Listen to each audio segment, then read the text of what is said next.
Gâté entre le Nigeria et les États-Unis d'Amérique. Les États-Unis d'Amérique, prince de la guerre, qui se prend pour le protecteur des pays ou des gens menacés ou bien peut-être des personnes vulnérables, vient de parler fort. Le président Donald Trump menace le Nigeria d'une intervention militaire accusant le pays de tolérer les meurtres des chrétiens. Le président américain n'a pas vraiment caché ses ambitions d'attaquer militairement les Nigeria. Ce menace intervient après 2 mois de lobbying de la part des élites américains conservateurs qui estiment que les chrétiens y font face à un génocide. Donc les chrétiens font un génocide directement.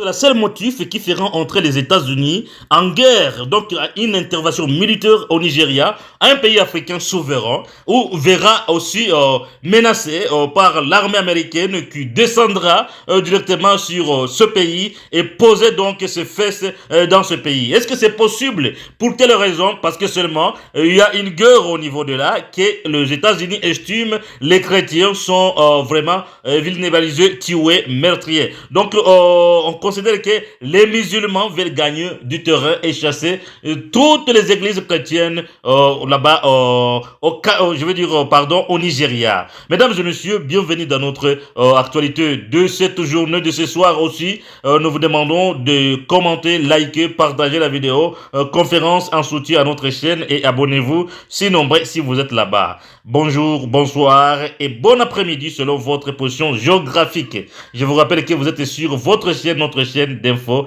et la vérité. Soyons nombreux à nous suivre, merci. Alors, entrons donc en détail. Les menaces d'intervention militaire des États-Unis d'Amérique au Nigeria intervient après des mois de lobbying de la part des élus américains conservateurs qui estiment que les chrétiens y font face à un génocide.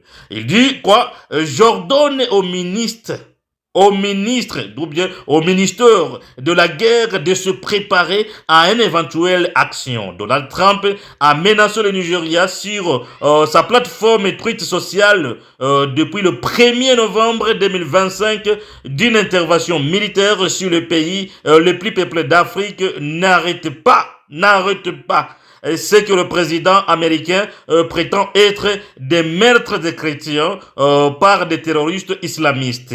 Les États-Unis cesseront immédiatement toute aide au Nigeria et pourraient très bien aller dans ce pays désormais déshonoré en défaillant à tout va pour anéantir complètement les terroristes islamiques qui commettent ces atrocités horribles, a-t-il tonné sur son réseau social.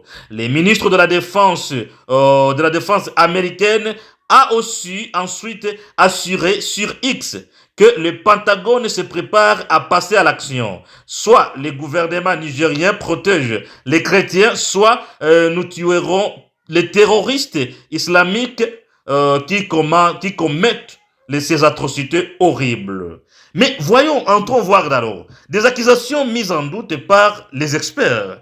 Ces menaces interviennent après des mois de lobbying de la part des élites américains conservateurs qui estiment que les chrétiens y font face à un génocide. Mais ces accusations ont également été relayées par les associations chrétiennes et évangéliques et ont trouvé un écho auprès des responsables politiques européens d'extrême droite, bien qu'elles soient mises en doute par des experts. Le Nigeria est divisé de manière presque égale entre un nord à majorité musulmane et un sud majoritairement chrétienne. Dans le nord-est, Boko Haram et son groupe dissident, la province d'Afrique de l'Ouest, de l'Est islamique, sont toujours donc actifs, bien qu'affaiblis déjà par rapport aux années passées, donc à l'année dernière, mais ils sont toujours actifs au terrain. Dans le centre du pays, les affrontements meurtriers entre les éleveurs peuls, principalement musulmans, et les agriculteurs, souvent principalement chrétiens, sont récurrents est souvent présenté comme des conflits interreligieux, pardon, alors qu'ils trouvent en général les racines dans la compétition pour l'accès aux terres. La caractérisation du Nigeria comme un pays intolérant sur le plan religieux ne reflète pas du tout notre réalité nationale, a réagi le samedi le président Bola Tinubu, avant même les menaces d'intervention militaire des États-Unis, il avait déjà fait face à ce genre de réaction. Donc, alors, nous nous demandons maintenant beaucoup pourquoi les États-Unis voudraient se rendre, voudraient envoyer ces soldats, voudraient envoyer des gens, des munitions, des chars de combat et même des avions de chasse au Nigeria pour les perdre. Pourquoi les États-Unis iront se lancer dans une perte totale? Sans bénéfice, jamais de la vie, les États-Unis ne se lanceront jamais dans une guerre qu'ils ne voient pas le bénéfice. Donc les États-Unis visent directement d'abord les pétroles nigérians parce qu'il n'y a pas vraiment moyen. Écoute, vous allez voir que du lobbying qui continue toujours, en tout cas là-bas aux États-Unis d'Amérique, c'est pas vraiment quelque chose je veux dire, à ignorer. Les Américains sont toujours comme ça, donc ils sont toujours comme ça, ils interviennent là où ils voient qu'ils vont trouver les moyens. Écoute, on dit bien que ces menaces interviennent après des mois de lobbying de la part des élites américains conservateurs. Et ce sont ces élites américains conservateurs qui amènent la guerre d'ici par là pour trouver des profits, pour profiter. Et alors, ils ont trouvé un président qui peut les accompagner et qui les soutient beaucoup. Un président businessman qui le dit, non, on va créer la guerre tel endroit et puis on va voler ceci. C'est comme au Venezuela. Les États-Unis veulent entrer au Venezuela pour justement piller le pétrole vénézuélien. Et là, alors, ils ont cherché un motif.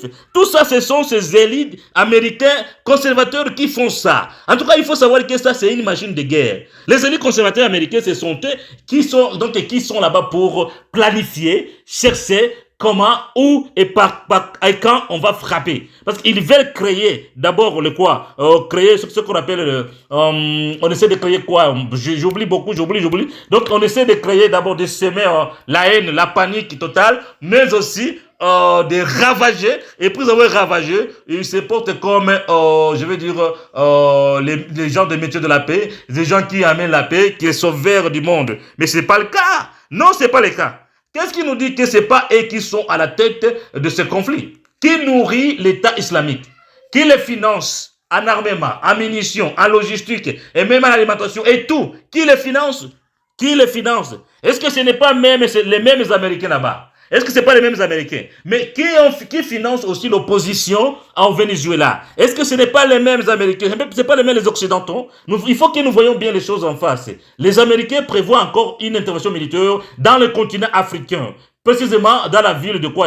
Comme ils ont fait en Libye, c'est la même chose qu'ils vont faire au Nigeria. En Libye, ils visaient le pétrole, ils faisaient le pillage, ils ont partagé tout, et ils ont trouvé un moyen possible pour tuer Muammar Kadhafi. Donc ils l'ont tué, ils l'ont assassiné, ils ont exécuté Kadhafi. Comme ça, sans procès. Pourquoi? Parce qu'ils ont dit seulement qu'il y a des armes de destruction massive en Libye et il faut à tout prix aller les détruire. Mais c'était pas vrai.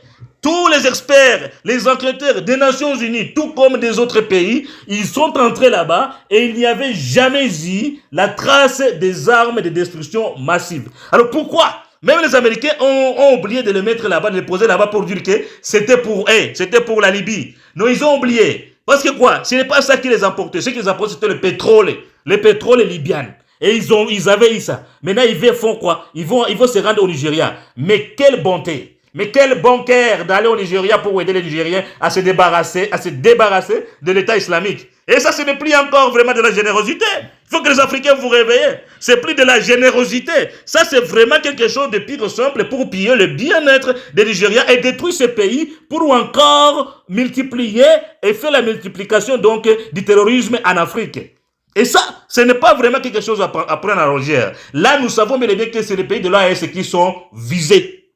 Je vous rappelle que le Nigeria, c'est le pays membre de la CEDEAO. Là, ce sont les pays de l'AES. Parce que quand la présence militaire américaine va donc se mettre au Nigeria, les Américains vont mettre leur grande base là-bas au Nigeria, comme ils font toujours avec, comme les Occidentaux ont fait avec la Côte d'Ivoire et les autres pays, et comme au Bénin.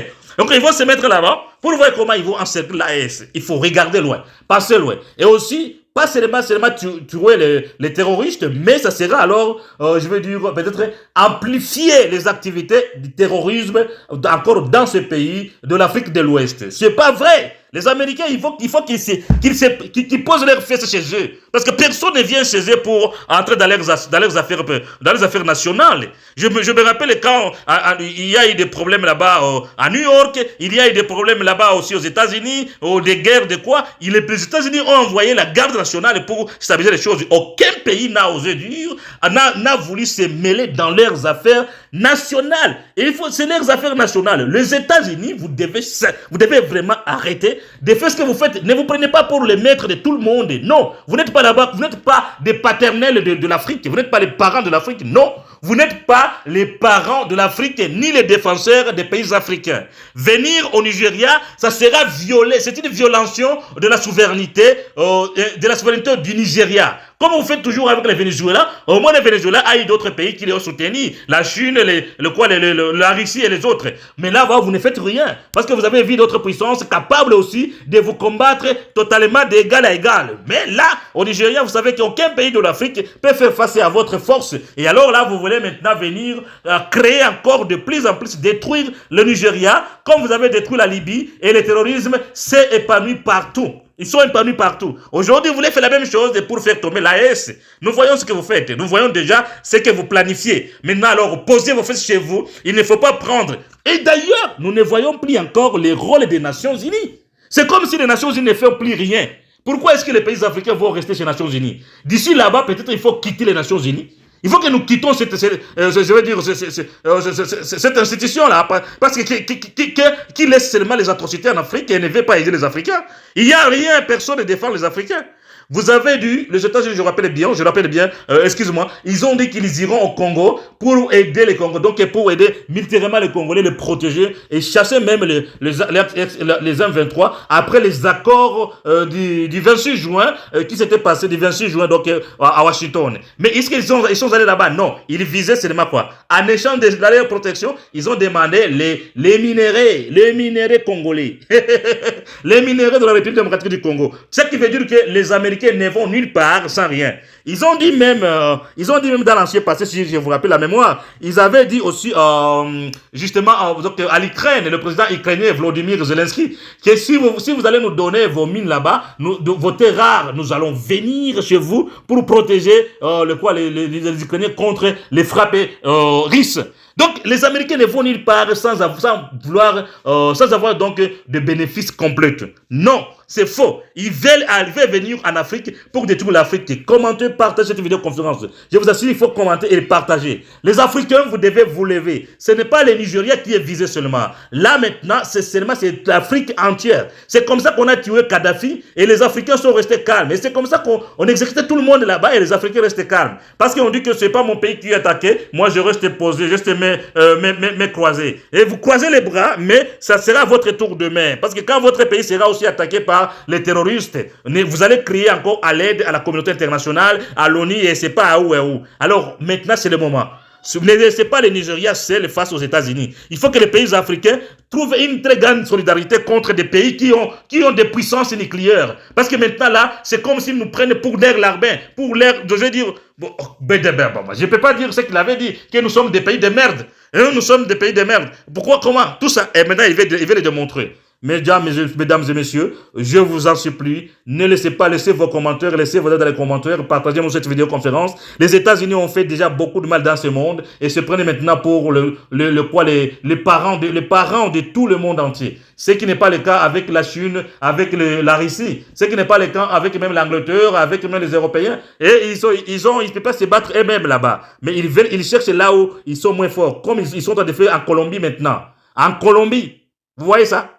Alors, et ils cherchent l'argent partout. À cause de ces conservateurs américains qui essaient de trouver l'argent partout moyen en créant de guerres, en sémant aussi la ravage, les paniques, mais aussi la désolation sociale, la désolation. Hein?